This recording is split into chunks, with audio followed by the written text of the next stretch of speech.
Well, good evening, everybody. Happy New Year, 2024. Can't believe it's here. Glad you all could join the meeting tonight. So we'll go ahead and get started. Is Pastor McNary on the call? If not, Donald, you want to lead us in prayer? Sure. Heavenly Father, thank you for bringing us here tonight to learn more, gather information about our community, to collaborate with each other. Heavenly Father, as we discuss our community, we ask that you give us an open ear to hear clearly, an open mind to understand the thoughts, the ideas, and Father, and also give us the willingness to um, work together for the greater good. And Father, as we go through tonight and as we move forward throughout the year, we thank you for all that you've done for us and for all that you're going to do. In your name we pray. Amen. Amen. Thank you very much. Fire and police, are you on the call? Police is here. Hello, how are you? I'm doing well. Hello. Great. You got the floor. Okay. Hello, I'm Joshua Ponder. I'm a police corporal with the city of South Fulton, and I'm assigned to the cops unit. Basically, the reports on our weekly stats, it looks good. One of the things I do believe that we can improve on in our district is the vehicle thefts from the vehicle. I do believe if we push our clean car campaign, that's basically what we locking the doors, locking the windows, removing the GPS mounts and things from the windows, removing your cell phones, your tablets, things that look attractive, to the thieves. Of course, we want to protect all our items, like by moving book bags and purses, gym bags. Don't leave anything in view, and please, no firearms in the car. And I do believe by pushing that campaign, it'll really deter a lot of vehicle thefts. Some of the things that we do have upcoming is we have on January the 11th, we have Coffee with a Cop. We also have on January 15th coming up is the MLK Message from service. system. My Unit. apologies. SF121 has received a potential 6/state hit. Status and LT unknown location. All right, back. That's going to be on January 15th. Also, we also have Chat and Chew on January 25th.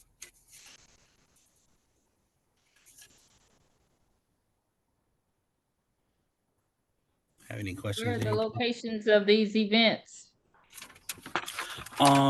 It's going to be at the Sandtown Parks and Recreation Center, and the MLK Day of Service is going to be on. And I apologize if I'm moving fast. It's going to be on Cascade. That's correct. So we're encouraging everybody to come check out the Sandtown Rec Center. If you haven't been there since we renovated, this is a way to get community back out if they're not aware that we're open and excited to welcome the community back. It is a beautiful, beautiful center.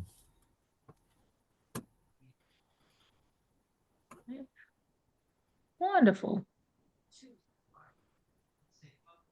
Are there any questions for Officer Ponder? With that, thank you so much. Not a problem. Anyone from fire? All righty. Ms. Warren, are you on the call? I am. Happy New Year, everyone. Happy New Year. Happy New Year. Sorry, guys. We are just coming back from middle school pickup. So if I look a little disheveled, please forgive me. Been 40 SF1. kids around. We are happy to be back at school. The school started back yesterday for students. I know you guys have heard through the news that the governor has given a $1,000 stipend for educators. And so right now at the district level, what a lot of people don't realize is when the governor gives that money, he only gives it to classroom teachers. And so he gave it to us over the break. And now what we have to do is supplement for everyone else. So if you're a bus driver, if you're a paraprofessional, if you work in nutrition, we have traditionally over the last 3 to 4 years since COVID taken that money, but also had to add our own money. And so right now we're going through with the directions from the governor and getting ready for that to be sent out to our teachers. This hasn't came out yet, but by the end of the month, they'll have the money. But we just have to go through and check the roles because sometimes if you have a teacher leave, maybe they've got another job, they moved out of state, we have to clean up the rosters and to do that. So that's a welcome advantage for our teachers for all the work that they do. As the schools are getting back in session and happy about this upcoming year, some of the things that are on our plate, if you guys do not know this, Georgia right now is number 7 in flu outbreaks. We are one of 7 states. And so before Christmas, we saw a large number of kids being sick. So just asking parents to make sure that their kids are washing their hands, that they are going through and that they are, if possible, wearing a mask. But I just want to encourage people because I don't know if people understand how bad the flu is right now. Lots of parents have kept their kids out because they were sick over the break. And so coming back, and so that's just something to FYI. You do know after COVID, you no longer like during COVID, we could close schools for COVID outbreaks. You can no longer do that because of a state law. And so it's really on parents. If your child is sick, please keep them home. Kids have up to 4 virtual days a semester. Please use those so they don't lose any time. They won't miss work. But the flu is really bad in Georgia right now. It's one of 7 states. And it's so bad, like there's different colors. Purple is the worst and Georgia is a purple. Georgia, Alabama, and there's another state right there. It's not Florida. That's also in the same boat as us. So we are currently just filling it. 2 really positive things. We had our band director, Mrs. Sarkina Walker from Sandtown Middle School and Mr. Cedric Young from Westlake High School have both been named for national awards. We have Miss Sarkina Walker. She was awarded out of hundreds of educators across the country, the Community Engagement Award. And this is a pretty big deal. She went to Chicago. Her and Mr. Young went to Chicago to accept the award. So we really want to thank them for that. We also honored her at the board meeting right before we left. Mr. Cedric Walker also was given another award this past December with the same organization. And what's really special is that these are 2 educators who really spend the majority of their time really making sure that our kids are well-trained musicians, from teaching them to play 2 to 3 instruments, from them competing not only locally but nationally. This is some of the best of the best. And so I just wanted to send a huge congratulations out to them. The award that Ms. Walker received was also the award that the Creekside High School band teacher had won, another national award. So that's just some good news that we have right now. We are closing out the semester. Parents will be getting report cards between Friday and Monday. They're all in the online portal. They can look at any time. Please review those grades and go through and see if you have any questions, concerns. But that's all that I have right now. I don't know if anybody has any questions and or concerns, but I'm here if you guys do.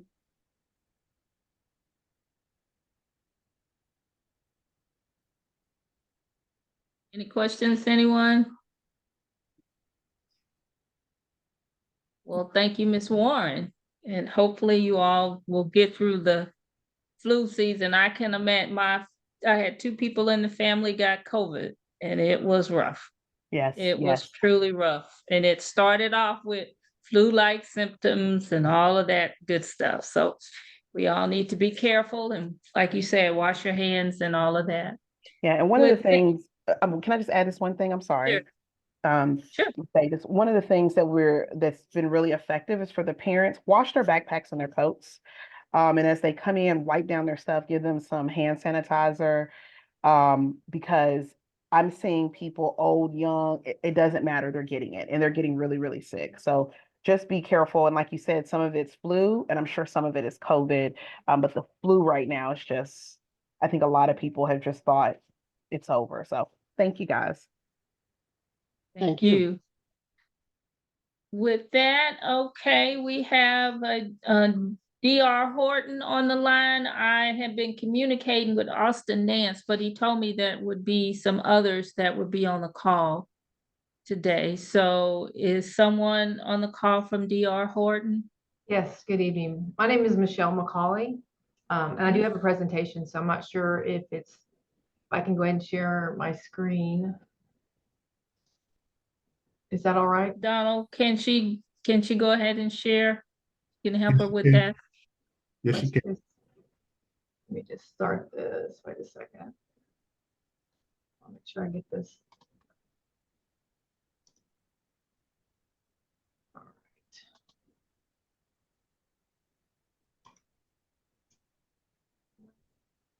right. Share. Here we go. Good evening. My name, as I said earlier, is Michelle McCauley. I work with Gaskins LaCroix. We're an engineering firm that's working on this project. I am joined by Bruce Rippin, who is with D R Horton. And Bruce and I will be available at the end of this presentation to answer any questions you may have. D R Horton is the home builder that will be building this community. It is our pleasure, and we're excited to be before you tonight to present this community to you. Let me just give you a little bit of history of how we got to where we are today. The subject property is 12.8 acres. It was zoned in 2017. Our company, Gaskins LaCroix, was hired by D R Horton to do the construction plans for the project. We submitted those to the city of South Fulton, to the city of Atlanta as a water provider, and to Fulton County as a sewer provider. Those plans were approved back in 2021. But the project was put on hold by Fulton County basically because the necessary sewer infrastructure was not in place until recently. But as many of you are aware, that project has started construction, and it is the intent of D R Horton to hopefully start building homes in the fall of this year. Here's an aerial image from Google. The project is going to be called Woodbury Park. It is on Riverside Drive between Fulton Industrial and Campbellton Road. It's adjacent to a community of apartments that is currently being built right now called Story Riverside. And here's the Publix. So this is the townhome community that we're talking about tonight. It's going to be called Woodbury Park. So as I mentioned earlier, this project, which is right here, was part of a larger rezoning that took place back in 2016 is when it was started. It's part of a larger master plan community, a live-work community that included office, warehousing, these townhomes, and commercial and apartments. So this is one part of a larger master plan community, much of which has been built to the state. Here's the site plan for the townhomes. Here's Riverside Drive. This is for 114 for sale townhomes. The project, as it was originally approved, was for 126, but only 114 are being built. Here is a photo of what these future townhomes could look like. This is an existing D R Horton community. This just gives you an example. D R Horton will be building a home with a variety of elevations, and I'm going to show you those to you now. But the final decision hasn't been made as of yet as to what these townhomes exteriors will look like. But this is a good indication of what the future homes will look like. They're a one-car garage with a lawn in front. And I'm going to run fairly quickly through these elevations, but here's a home with all cement lap siding and board and batten gable. This is how one of them could look. Here's the same home with a brick water table. Here is the home with a stone water table, which is just the first couple feet of the home. Here is the home with a brick first floor and then a stone first floor. So those would just give you an idea of what the elevations could look like. Probably the best indication for you to look at is this picture here. This shows a variety but what we showed today also includes some stone elevations as well. Here we go. Here's the floor plan for these future townhomes. They are going to be 1,418 square feet. They will have 3 bedrooms and 2.5 baths. Somebody yeah. needs, excuse me, somebody needs to get on mute. We hear you talking. Thank you. Go ahead. Them now. Sure. What I'm going to share with you now is a video. I'm going to stop it here for a second. This is, we'll give you a glimpse as to what these homes will look like on the interior. This is the Pearson, which is the townhome that's being built. So let me share this with you now.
Okay, and with that, we are done, and just happy to answer any questions you may have about the community that's currently under development in Sandtown. What's the price points for this community? I'll let Mr. Rippon answer that.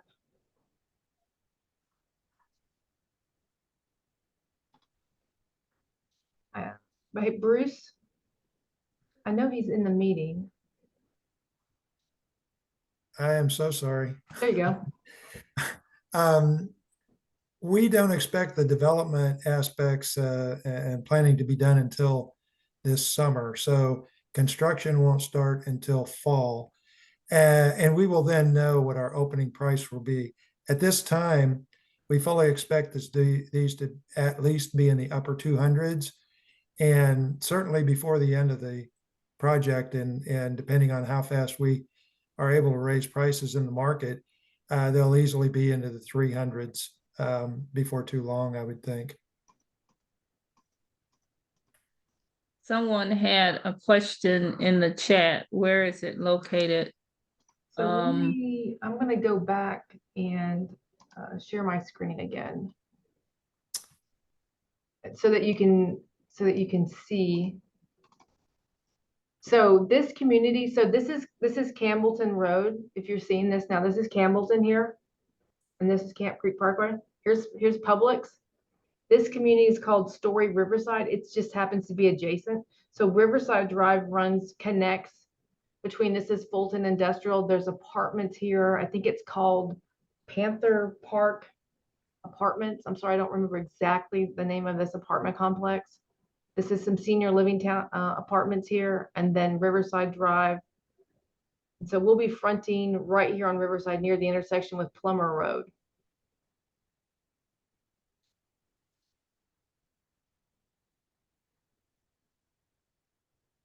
Debbie, Yes, go ahead. I heard it said that the elevations have not been finalized on this. I would hope that we can make them just a little bit more interesting. I'm going to say that because we do have some current townhomes in the marketplace, and that are not far from here at Stonewall Tail and Campbellton. I think D R Horton did a project in Cedar Grove, and those elevations are something along that line. I think would be appealing. And I know this was approved even before the city even really came online, but that's some feedback I very much would like to share. All right, Dr. Roll, are you saying the Oaks at Cedar Grove? You mean our current project? Is that what you're talking about? Yes, I think it's sold out. It's right behind the, over there where mustard seed in that area. Yes, yes. Yeah. It's the Oaks at Cedar Grove. I understand. Those obviously are detached and these are attached. And there's no real residential in this area. We back up to the industrial and so forth, and we have the apartments there. So we thought this is a good spot for townhouses as a for sale product and at an attainable price. And it would serve that general area well. That's been our thought all along. We're limited as to what we can exactly do with the elevations, but again, the specifications for the interior, typically we don't make those decisions until final decisions, I should say. We always have concepts, but we don't make those final decisions until we're much closer to marketing, because things over the next 6-8 months could easily change in the market some, and we may make some different decisions on interior and exterior elevations. So this is one of our thoughts. It's obviously all fiber cement siding. There's no vinyl or anything like that would be allowed, of course. But what you saw in the video, we have not built this plan in Atlanta yet. We are getting ready to do this and another project. The video is actually by our Knoxville, Tennessee office because they built it up there. We also have it built in Hilton Head, South Carolina, and is very successful there. So we kind of stealing from our sister divisions here and trying to get this product into the Atlanta market. So I don't have any existing photos to show you or everything because we don't have any for Atlanta. And as you know, it can vary from city to city as to what's actually can be approved and so forth. So we'll meet all the requirements, but we'll work with the brick and stone as best we can, and I'm certain it'll be well respected in the community. Yeah, I agree with Councilwoman Rowell. It's like it's a kind of cookie cutter type look, and if we could have more of a variety, that would go well with the community. Especially since there are only one car garages. Rockland, Anatole, everybody else is doing 2-car garage townhomes. So this is different from that. And again, I understand this was approved a number of years ago, but and these are in the immediate market of this area. And I'm saying 3 to 5 mile radius. Do the ones in Hilton Head and Knoxville look exactly like these?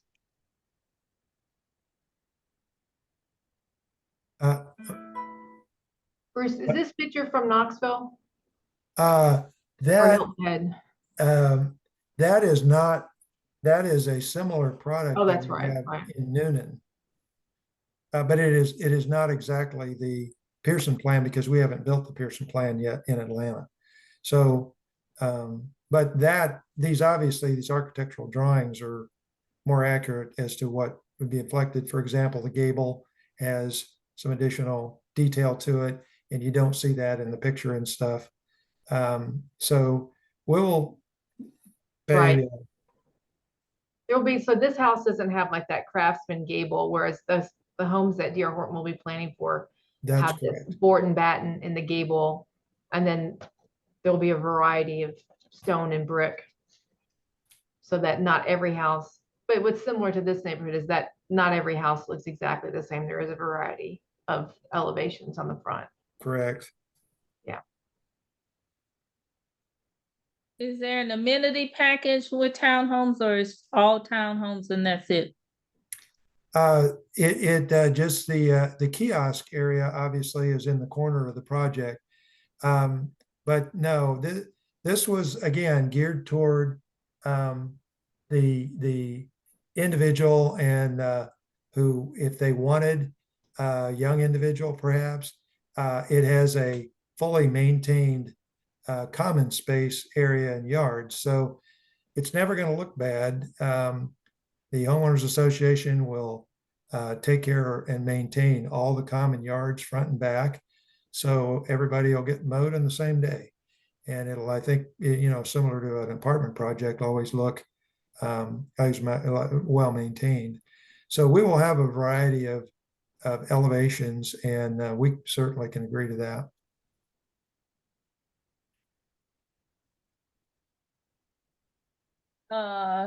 Couple of questions. Let me get to them. Someone asked, they already started building, the land is clear. That is correct. Someone asked about the units, which I heard you say was 114. That's correct. And Councilman Rowell, you might speak to the traffic congestion on Riverside, what the plan is there.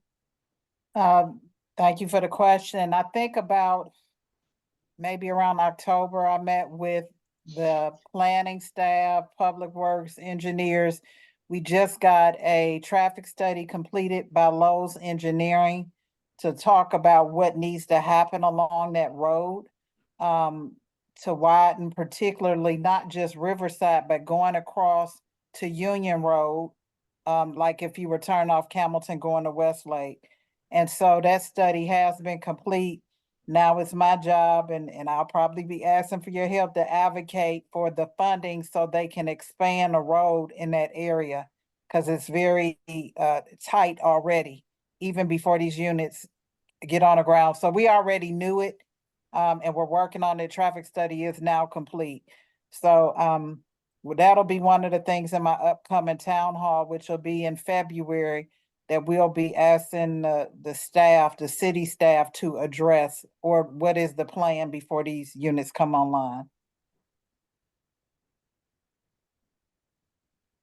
Another Councilman question- Rowell, Go ahead. about, and I didn't mean to cut in, Debbie, but I You thank her good. for looking at that traffic situation, because we got that nursery there on the corner.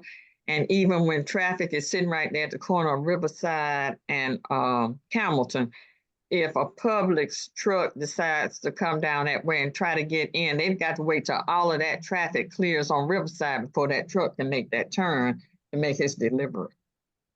So thank you for that, Councilman Rowell. Oh yeah, we have to get that done. That's the must. That was something actually even me and school board member Warren talked about maybe about a year ago.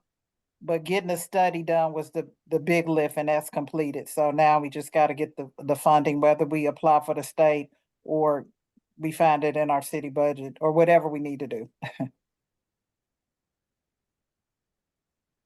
Someone asks, is there a possibility that the garages can go on the back? No, the plan was already obviously approved. It's been designed, and we're almost ready for curbing. I mean, the grading has been complete, the sewer and storm lines are in. So we're about ready for curbing. So it's what the plan is going to be, what you see. Right. There will be 2 points of access. So that will provide the people living here 2 ways to get in and out of the community. What, on each end? Yes, one here near the intersection with Plummer, and then another entrance up here at the northern or the northwestern portion of the site. So Is go that back in here, it'll be right in here, and then one down in here. And there was lots of discussion, just to let you know, Councilman Rowell, that CSL Fulton Transportation and Jacobs, who was the consulting contractor, worked a lot with us on the design of the intersection and our entrance here to make sure that this was a safe condition because of this sort of unique triangle intersection here. So there was a lot of discussion back and forth, and changes were made to make sure that this entrance is safe for the people living here, and then for people traveling on Riverside Drive.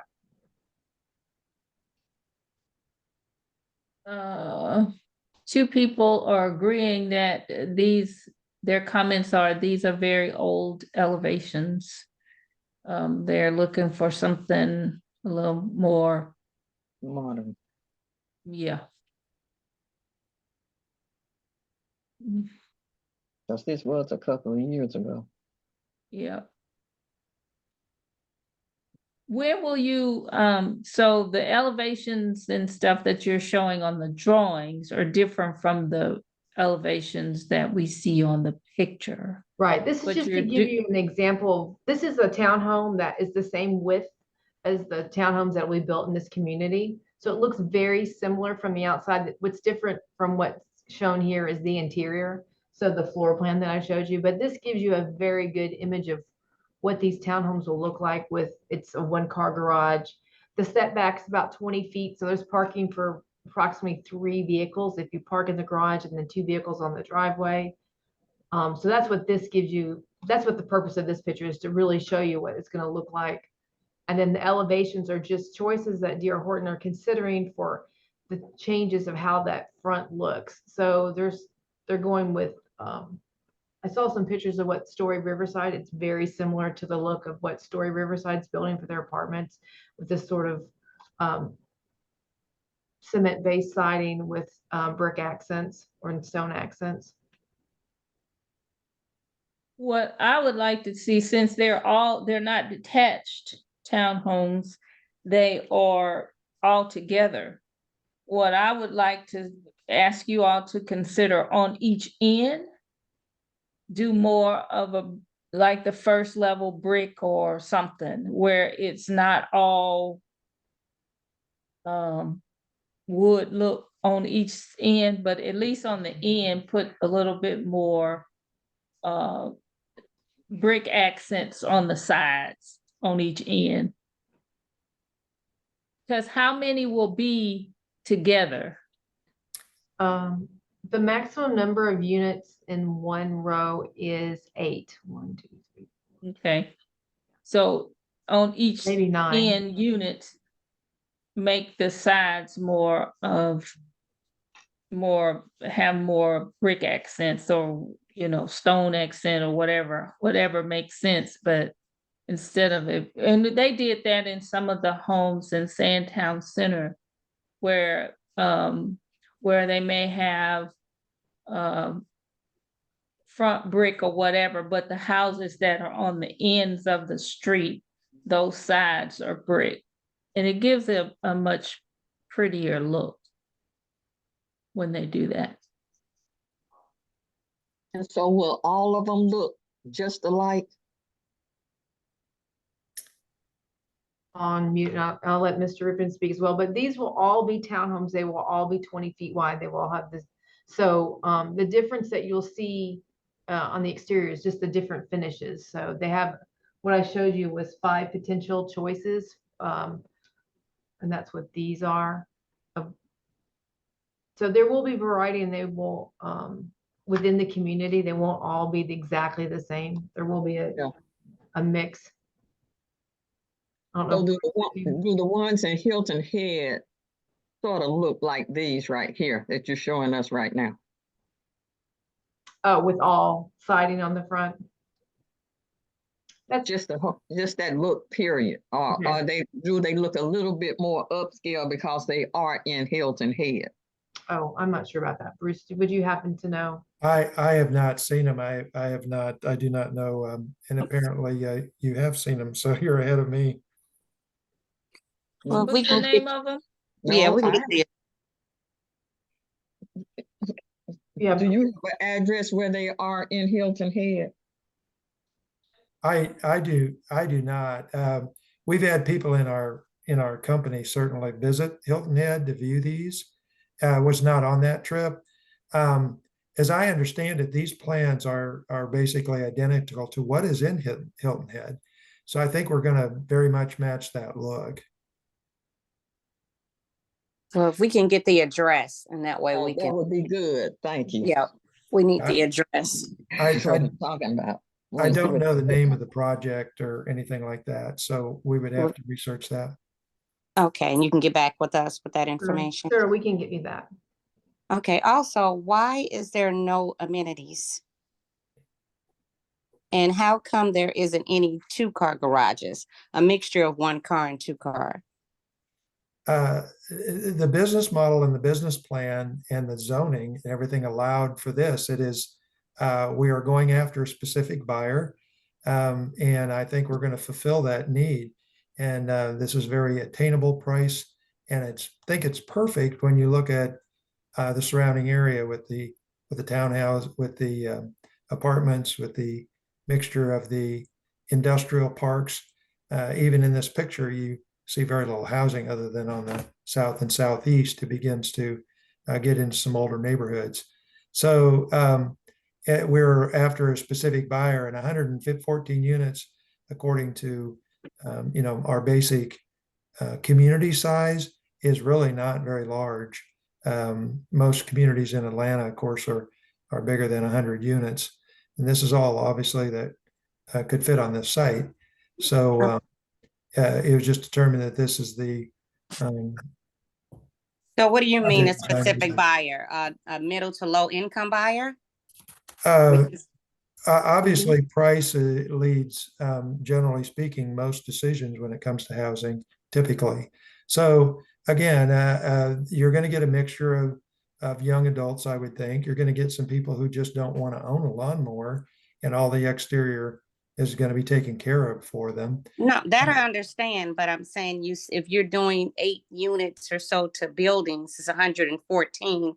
Why there's just wasn't a mixture of some 1-car garages and 2-car garages? That was my question. And then still, even the type of buyer in this price point was still like some type of amenities, a clubhouse, a gazebo. Why isn't there no amenities?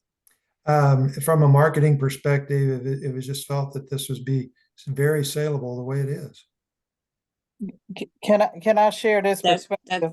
Yeah, that's very unfortunate, because it won't be like that on the north side. Let me say this. I think at the time, Fulton County did a lot of that. I think for those who are on the call, when Rockland came back to us at Sandtown, at Hamilton and Stonewall Tail, we spent a lot of time talking about amenities. That original project had none, and we kind of negotiated that when they wanted the additional units, if you recall. So now they have a clubhouse. They now have a pool. They have additional visitors parking. All of those things happen when we kind of approved that, because it was already rezoned prior to the same kind of situation. This one, again, the feedback, I think it's important because where we have latitude is those elevations. And to the extent that D R Horton is listening, we really want to encourage that and enhance landscaping. Yeah, that's a shame. It's just, don't get me started. Don't get me started. Yeah, the bottom of the barrel. We always get the junk.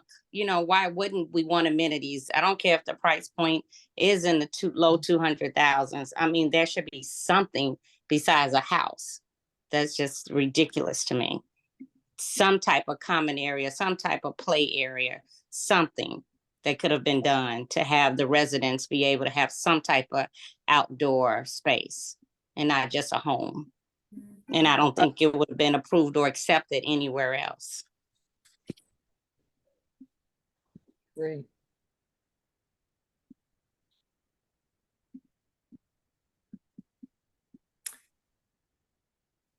Well, let me ask you this. I'm gonna just put it out there. I know it came down a little bit less than original. Would any consideration being given to take one of those out for some kind of amenity area, even if it's a playground, something? Because you're right, 100 units. It's gonna be some kids there. It's gonna be something. Exactly. So where are they gonna play? They need somewhere. Where's the outlet for them? Except in front of the front yard, which that means the landscaping is going to be torn up. You have to have some type of recreation space. 114 units times at least 2 to 3 people per unit. What are they going to do? The property directly adjacent to ours, in this picture, to the upper left, which would be the northwest, is going to be designated as a park, I believe, because the owner of this property that sold the industrial part and the owner of the property that sold the Woodbury Park to D R Horton is Walton Global. Walton Global is giving some of that property to the city of South Fulton. If I am not totally familiar with exactly the plans. I mean, there were some significant plans for it. And I don't know if Walton has even deeded it yet or not. Perhaps one of the councilwomen can help me with that. But I know that it's a requirement, and I believe Walton fully has told us they intend to fulfill that requirement and deed that property. So that's available. There's also park up, I forget the name of it, but it's just up the street some as well. So the new nature park is right here. Right. Or right here. There's two things I'll share. Above Woodbury Park, going down Riverside, that land is actually going, Lennar Homes is doing that with single family detached homes. Originally it was originally zoned for industrial part of this road. Through the rezoning, this right next to it, above where you see the yellow highlighted on that same road, go to the left a little bit with the cursor, to the left. That's the nature park right there. Go to the left. So that'll always be green right in there. But above this, on the same side as Woodbury Park, is Lennar Homes. They just haven't started.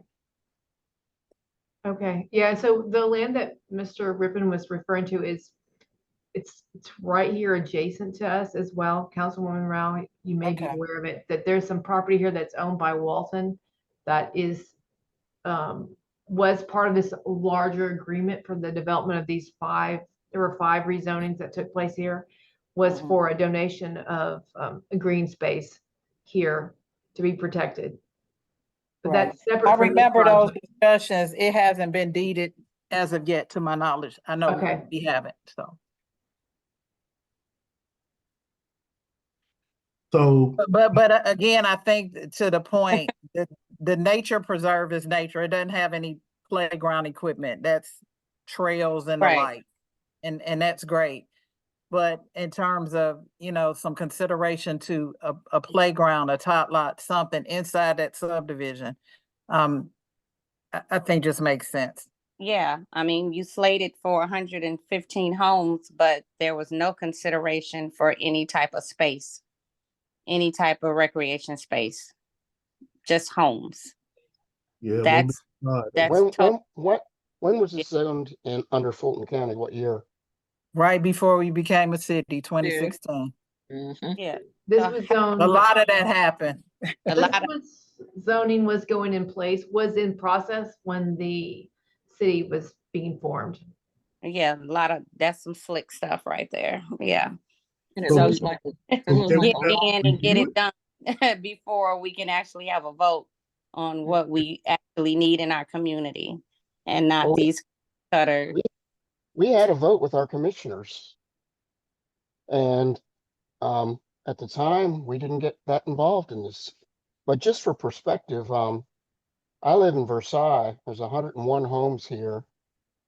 It was built by Tory Homes that D R Horton had, and we don't have amenities, which for me personally was not an issue, even though I raised 2 children there, because at the end of the day, we didn't incur the large homeowners fees every month. So, there are a number of people for a number of different products, and while a particular product might not be what one of us wants right now, there is a market for it. Otherwise, they wouldn't be building it. And I don't think this is a north-south kind of thing, because when I bought my home in '93 from Tory Homes, the houses, my subdivision was exactly the same as the ones in North Cobb. The only difference was there was less space in between the houses, and you could put a house in between mine and my next door neighbors. So I just say, I just don't feel that it's malicious, and they're working within the zoning that's already approved. So we don't have as much autonomy or influence to change that.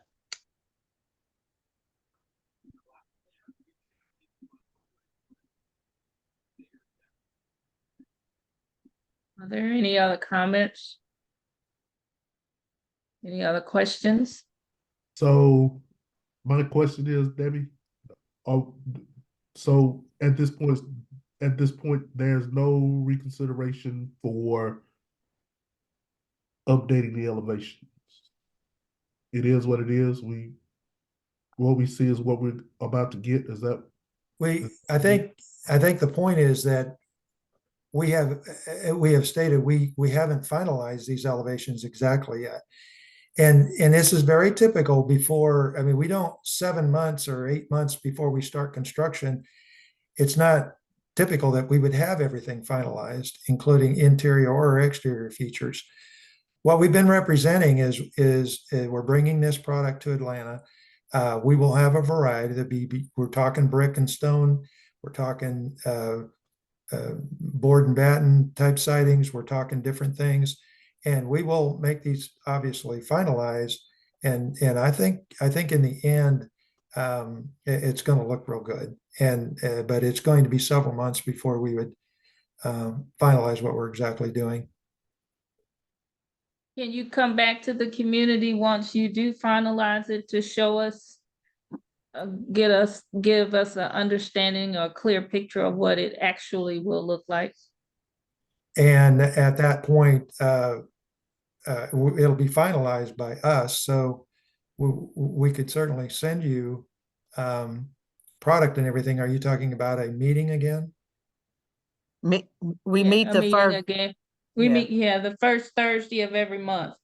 So to give the community an idea of what, I mean, this is, what we see now is that the size of the units are the same as what we see.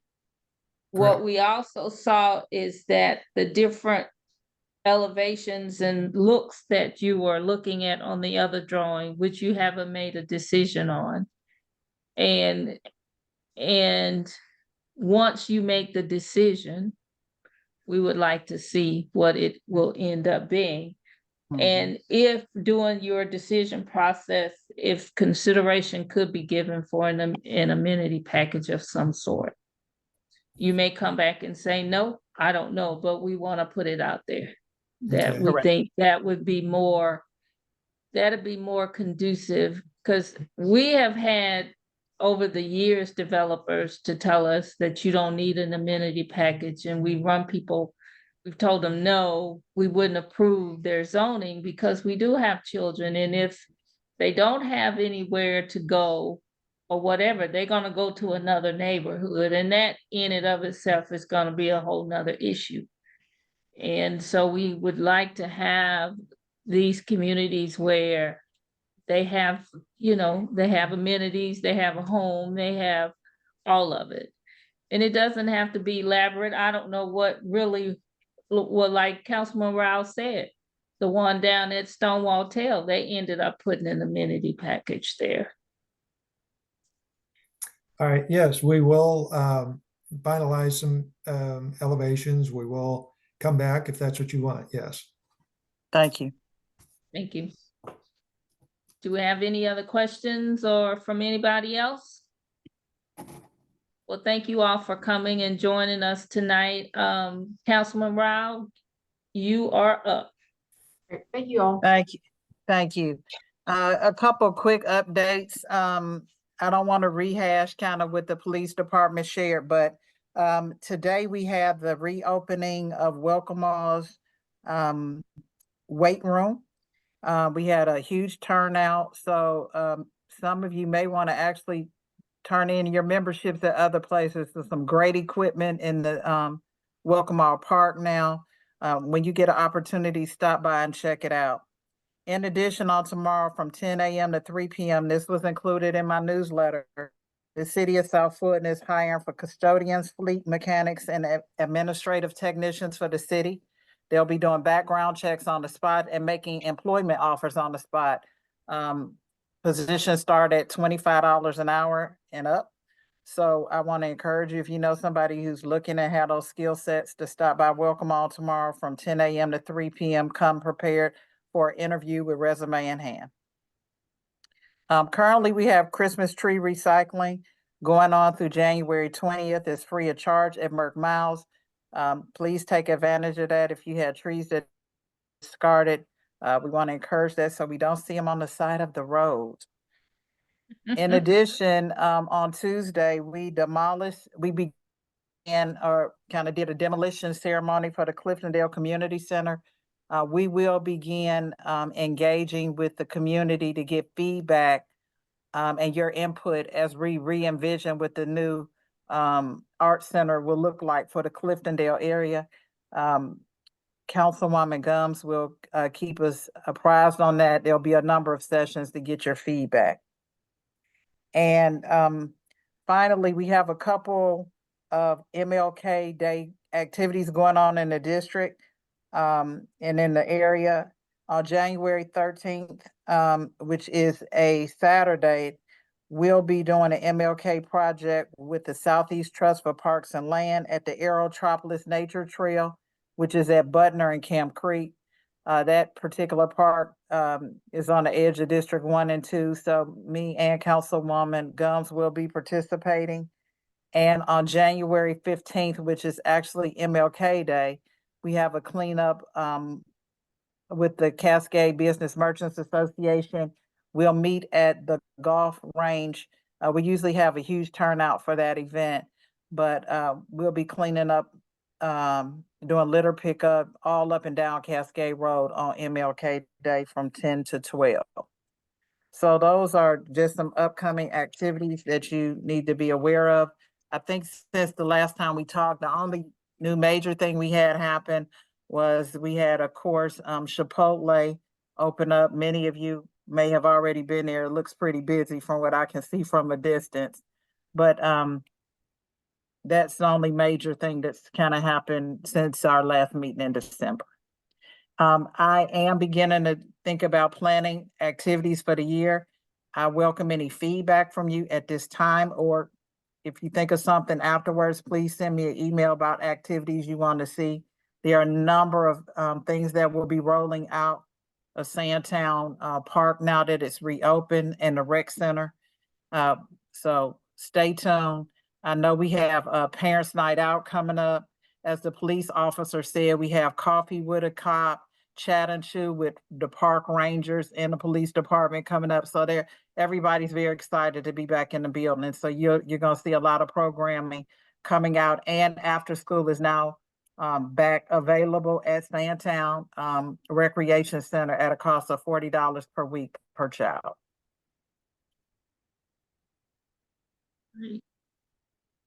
Does anyone I'll have take any questions? Yeah. Yeah, I have a quick question. Have we determined yet what's going to take place next to Popeyes? No, at one point, Freddy's was looking at that location. They have pulled out. I do know Mr. Perlman has been in conversations with a couple people who are businesses that have expressed interest.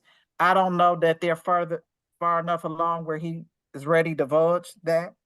A lot of times they have, while they're doing their due diligence, they usually have confidentiality agreements. So I don't know where he is in that process, but several people are looking there. And I can also tell you that in front of Story Riverside, those are two additional commercial out parcels. They're working on that too, and aggressively working on trying to hopefully get some restaurants in the area.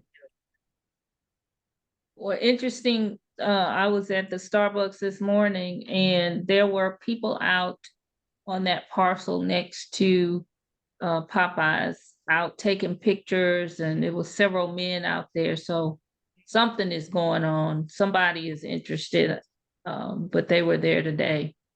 Yeah. Usually with those development projects, today really ready to pull the finger, the trigger and purchase. They don't really let you divulge while they're investigating, making sure the site is suitable. So like I said, I know he was talking to several people. I don't know which one he's entertaining or where he is in the process at this time, but that might be a good request for our next meeting. Yep. I got on here a little bit late. I don't know, Catherine, if you talked about when they're gonna start the project on Hamilton and Camp Creek off of Reynolds Road.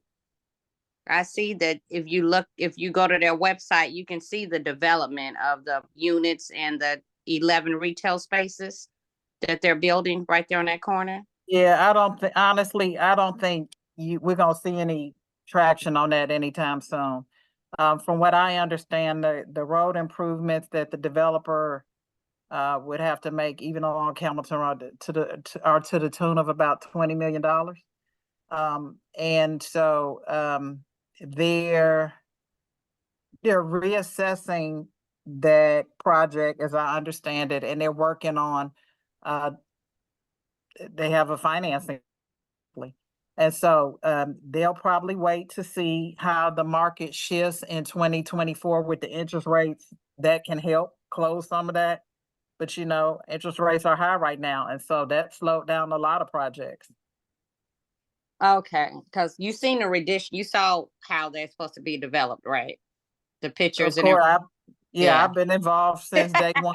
Yes. So Okay, and interest rates are going down. It's supposed to go down 6 times this year in 2024. so we may hopefully- see something in the middle of the year. Like I said, that might be enough to help close that gap. But right Okay. now, Okay. yeah, I don't see anything happening in the spring. If let me just say it like that. Maybe fall. Okay, thank you. Okay, all right. Awesome, thank you. I'll give 2 other quick updates, not necessarily directly in Sandtown, but you're going to be interested. You've probably seen at Cascade and 285, the Quick Trip construction is now actively underway alongside Kroger. And the other one I'm gonna wait on, but you also will likely see something different at Fairburn Road across from Chick-fil-A. And it would be new construction and required to comply with the overlay. So it would be all, brick structure, so. And I'm talking where it used to be Blockbusters in that area. So we still have a lot going on in the lot. area. But those There's a lot are the going on. projects that were farther along. Like I said, this one that we heard today, that dated back to before we was a city in 2016. So it is important when we bring developers to these calls to get that input. So I'm glad that we have people who are, on the calls. This one is a little unique because it kind of predated us, but to the extent that they're open on the elevations, if you have ideas, it's great to take pictures and send them to me and we can share them. So Right. when you're out and about and you see something that looks really good, take a picture and send it in. Catherine, Uh-huh. we have a handheld Debbie Shakes need. And before we get to Shay, Catherine, do you know how many vacant properties we have left in Sandtown for building? I don't think it's much, because every vacant lot over here, I look up and somebody's putting a permit in to build. Most of it's infill single family. For those who may have saw land cleared across near Trammell Crow Park, those are 4 single family homes. That's mostly because that's what our zoning calls for.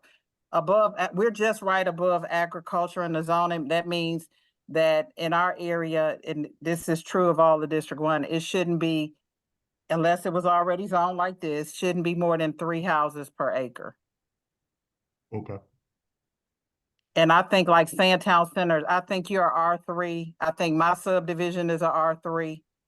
That's pretty much the zoning in the area. Yeah, my subdivision is a R3 as well. Yeah, and people, get sensitive about it, but the houses don't look like they're on top of each other, but, it is space. So our entire area, unless it was a zoning in place before, has that zoning in place. So D1 is not designed for economic development. I wouldn't say that. If you remember in 2020, we did an economic development strategic plan, and that plan called for 9 economic development nodes in the city where we'd have more density. Ours is right where you see Publix.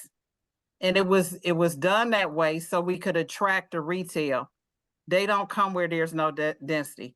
For those who like to talk about Sandy Springs and all these other places, they have apartments everywhere. I don't want any more, but I want enough to make sure that we can get the retail that and it's been working. We've been kind of slow walking it, but a lot of that area that we talked before, that was actually slated to have warehouses almost come up to almost up to Camelton, which would have been tragic.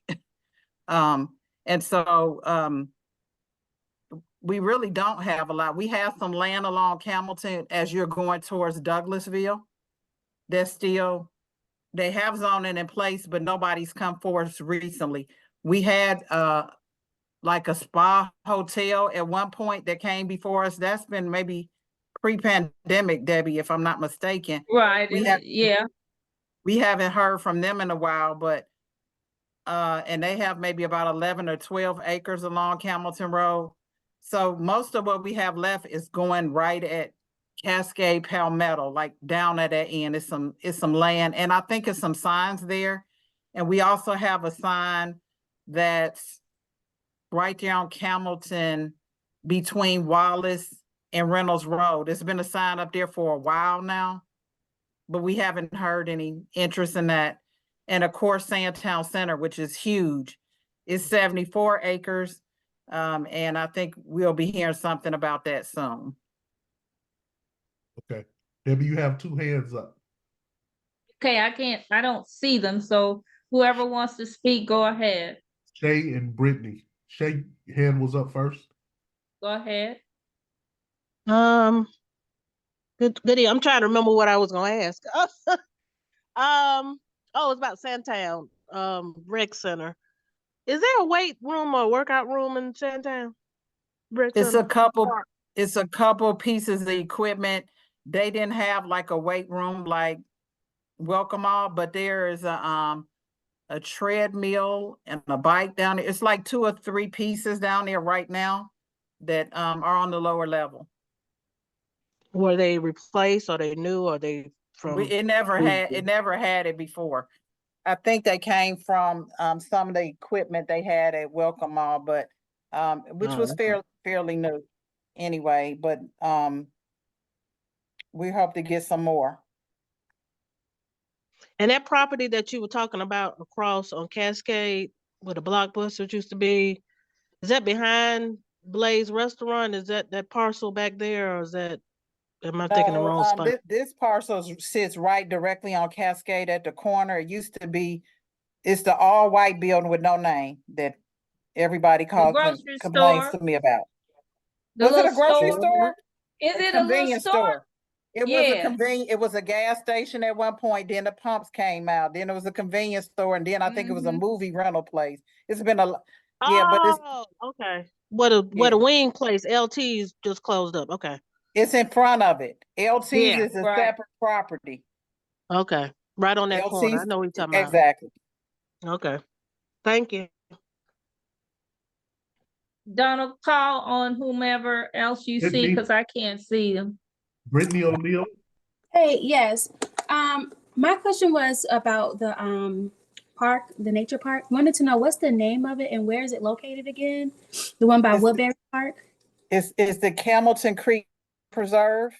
And it's managed and owned by the Southeast Trust for Parks and Land. We've been in partnership with them for a couple of years, but it's right behind Publix. So if you get to Plummer Road and Riverside, you make a right and you'll see the fence and the entrance on the left. Oh, wow. It's called, say that again, I'm writing it down. Hamilton Creek Nature Preserve. Okay. Is it new? Yeah, it got built during the pandemic.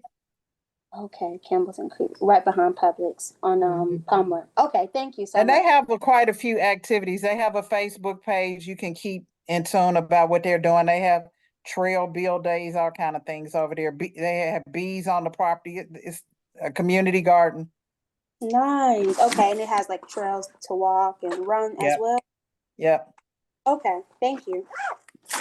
Councilwoman Rowell, one more thing I was gonna ask. Well, you mentioned about taking pictures about the elevation for Woodbury. Mhm. And I think the apartments they just built, what's the name of them, Story? Mhm.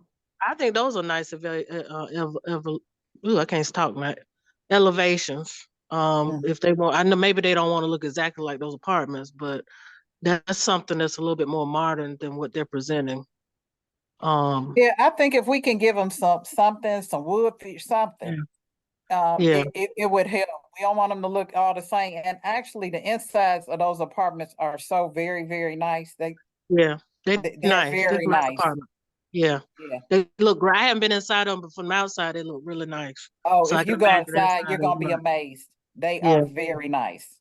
So that's something I think they would try to want to keep up that same appearance in that area, Yeah. to be comparable. Okay, thank you. Mitza Henry. Hi, this is Meet. Yeah, hi, thank you. This is Meetza Henry I with Commissioner apologize, Arrington's office. I Hi. apologize for mispronouncing your name, Mitza. Oh, no problem. It's Meetza, pronounced like it sounds like pizza. That's how everyone remembers it. So this is Meetza. I'm with Commissioner Arrington's office. Just wanted to send out a few things this evening. The Board of Commissioners meeting will take place next Wednesday on the 10th at 10 a.m. It can be viewed virtually on FultonCountyGA.gov and also Fulton County's YouTube page. And also we have a few deadlines coming up as far as entries for a recycled art contest for K through 12 through Public Works. And I'll put the link in the chat, and that deadline is March 1st for a recycled arts contest. And also our arts department, Fulton County Arts and Culture, for contracts for services program. So we're funding the range of $1,000 through $50,000 for artists and cultural institutions and more. So that information can be found on fultonarts.org, and that deadline is Thursday, January 18th. So I'll be sure to place the information in the chat for you. Thank you. Thank you, Mitza. You're welcome. Last hand up, Debbie, is Marcus Carter. Okay. Marcus? Oh, sorry about that. Yes. I wanted to mention I'm Marcus Carter. I'm happen to be a chairperson on the Greystone Power Foundation. And I wanted to mention that we usually have college, university, and technology scholarships that we have students apply for, and we grant those in the early spring. Usually from $3,000 to $5,000 to scholarship. So I wanted to mention that. I'll be sending something out to y'all, as well as the council people probably be sending something out. I think deadline, I believe, is not as the end of next week, but I just wanted to mention that again. Sometimes we have a fair number of students from our South Fulton schools where their families, receive Greystone Power services, but I wanted to try to get more of our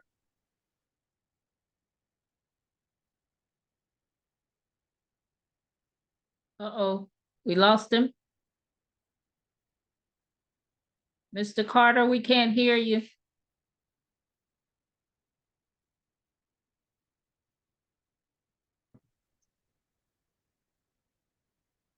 Donald, can you hear him? Did you hear me? Is that Mr. Carter? Yes. Did anybody hear me? Yeah, we hear you now. I can hear you now. Oh, okay. I'll repeat that again. I'm chairman of the Greystone Foundation. And one of the things I wanted to highlight is that we have coming near to the deadline of getting applications from students for university, college, as well as technology education for $3,000 to $5,000 scholarships. I'll send something over to Sandtown for y'all to send out, but I know several of the council people will be sending some items out too about that. I just like to try to reach out to some of our family in our South Fulton area who have Greystone Power to be able to help them participate in getting some of that money. Great. Great info. All righty, Mr. Carter, thank you for that information. Councilman Rowell said in the chat she will put it in her weekend edition so that people can apply. All righty, we can go round robin. Is Councilman Gomes on the line? Okay. Donald, Marilyn, Harvey, do you all have anything to add? Only thing I have to say is thank you for everyone who pays association dues to us. And it is that time of the year again. The funds go towards our internet every month. Also goes toward our Secretary of State registration and also to our post office box that has to be paid for twice a year. And again, I thank you for your participation. I thank you for your interest. I think we have a good area, a good community. We got a good council person. I think we're doing fantastic. Thank you, Miss Marilyn, Miss Lee. Donald? We got it going on. No, Debbie, I don't have anything. Harvey? The only other thing I wanted to say is, although it's just across the city line, City of Atlanta opened West Cascade Park, which is very nice. They had the ribbon cutting, I guess the week before last. Obviously, we've seen the progress on Danforth Road with the sidewalks in the city of South Fulton's portion. And for those that don't like those speed bumps, they're not in our city, they're in Atlanta.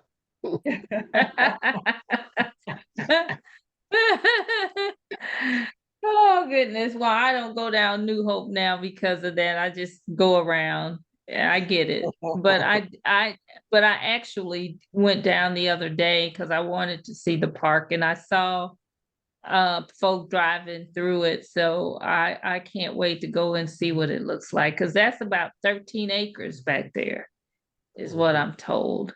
So They did. Most of it is passive, but they have a right now 1 mile trail you can walk around, and a really nice playground if if you're walking and your kids can be playing while you're walking. It is nice. I did have an opportunity to go to the grand opening. And also there is a new dog park on Melvin Drive that the city of Atlanta also opened up in District 11. So Councilwoman Overstreet has been pretty busy here lately. And I'm just looking forward to continuing to work with her to make our area better. So that's great.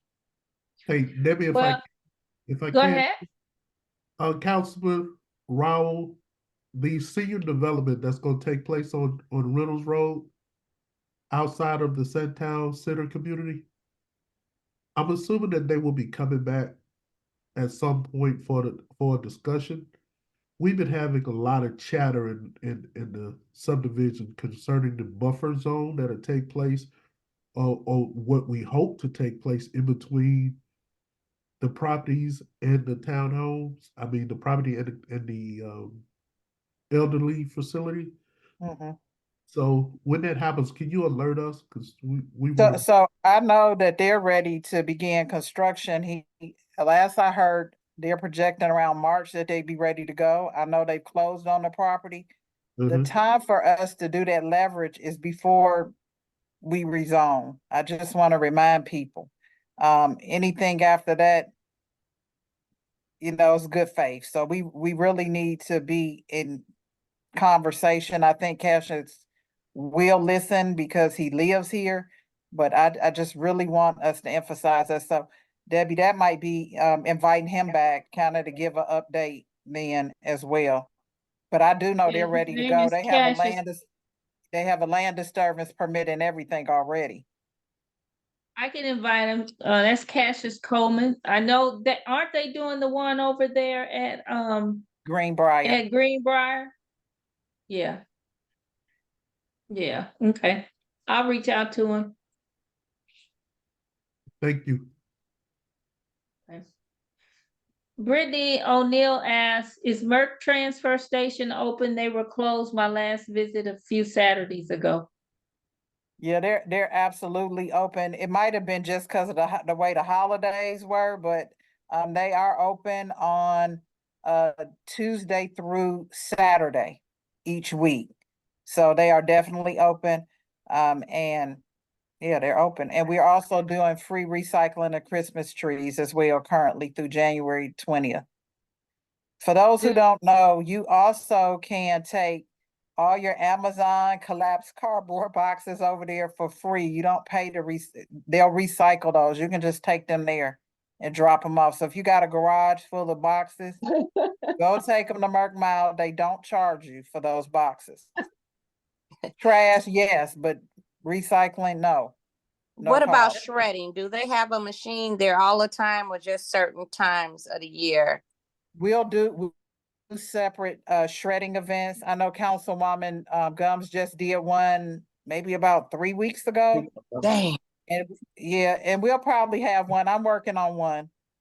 Okay. So yeah, those aren't on site there on an ongoing basis, but you'll periodically see different council people hosting, and I'm working on one. All right, thank you. I definitely need that. So now y'all had time to gather up your papers so that when I announce it, you can come take them and shred. Yeah, I got Well, 4 garbage bags full. Wow. The library used to do them too at Wolf Creek. I don't know if they do shredding anymore, but they used to. That's where Miss Gums, Councilwoman Gums did hers. Hers is in the park. We generally move them to parking lots. Wolf Creek is one we frequently do. I did one at Sandtown. Now that it's back open, we can certainly entertain that. Cool.